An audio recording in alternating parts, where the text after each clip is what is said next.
بیګا شپه هسې په قصو قصو کې لالي د تلو ذکر راواخیستلو ما ورته وې هسې که خیال وکړې نو هغه چا څه ښکلې ټپه کړې چې عاشقي وی جدایي نه وی خدای په در کې به دې څه کم شوي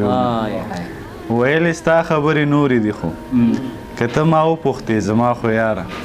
د دې هر څه نه جدایي خو ښه ده زما خو نه په بېلتانه پروا شته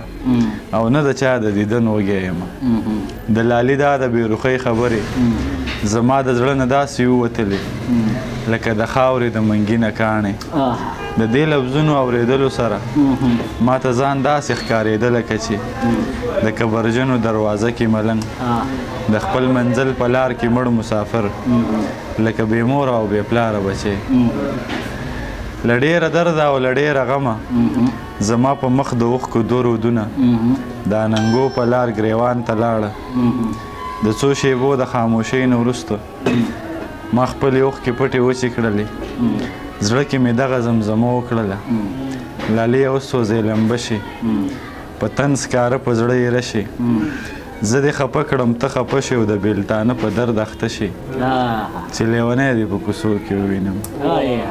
دغه څه شعرونه به تلیم چې دا هېڅ نه دي که زه یې مال و زر مخې ته ږدم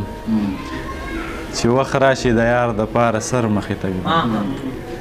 غرور له اوږې کوز کړمه د خپو په ځای یې کښېږدم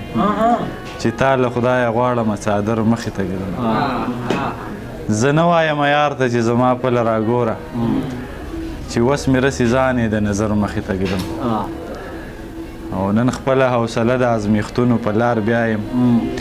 نیزه نیزه بړو ته د ځیګر مخې ته ږدم او شکمن یم چوتوي که خوراک شي د چارپایو ګلونه هر سهار د چا د ور مخې ته ږدم او ډېر عمر مې په ملا کې په باور ګزار خوړلی اوس چېرته چې کښېنمه نو خنجر مخې ته ږدم